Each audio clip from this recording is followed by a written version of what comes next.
Saturday evening at Prime Minister Raila Odinga's home in Bondo, and Deputy Prime Minister Musalia Mudavadi arrives in time for the function in honor of Ugandan President Yoweri Museveni, who had earlier presided over a fundraiser for the Great Lakes University of Kisumu. ODM leaders, including Ministers James Orengo and Professor Anyang' Nyong'o, share a light moment with Mudavadi. The guest finally arrives at Odinga's home in the company of the Premier himself after a visit to the Jaramogi Oginga Odinga Mausoleum. Later, Odinga, who is also the ODM party leader, and Mudavadi, the party's deputy party leader, engaged in an intimate talk a few meters away from their guest, President Museveni. No microphones here. The two leaders have since the beginning of the year been vigorously campaigning for the party's ticket for the presidency, with their allies clashing on the method of nominating the candidate. In a press statement, Odinga's press secretary, Dennis Onyango, says the two compared notes on the events on the campaign trail and developments on the political scene. He further says, quote, "The jovial talk between Odinga and Mudavadi left a strong impression that the two leaders may be following each other's campaigns closely, and the talk of tension between them may be a misunderstanding of their plans," end quote.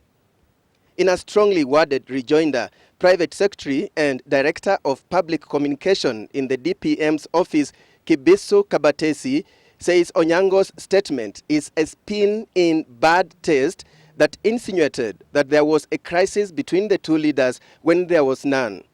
Kabatesi says, quote, "The conversation between the leaders was out of earshot of anyone else, and that anyone at the function could not have been a lip reader to pretend to interpret the gist of the conversation they had," end quote.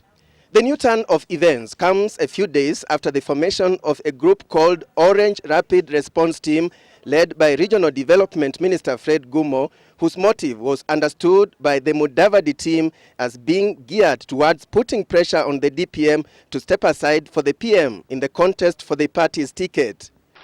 Hatutaki mtu afikiri kwamba ni lazima awe huyu ama lazima awe huyu. Delegates ndio wanafanya nini? Wanaamua. Na watu wasibabaike, watu wasiogope. Na hii sasa tutaenda kushindana.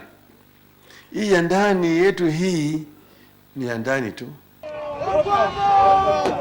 Some of those in the unity team have denied hatching any plot to lock out Mudavadi, insisting that they were only reviewing campaign progress to ensure a healthy competition between the two. Katika ODM, we respect the democratic process, the democratic space that has been opened. In the meantime, Mudavadi's determined drive to bag the ODM top ticket seems to have united Luhya leaders, as the talk in the region for now is all about the Sabatia MP. Odinga has all along insisted that non-ODM members should not interfere with the party's internal politics. Alex Chamwada for Sunday Live.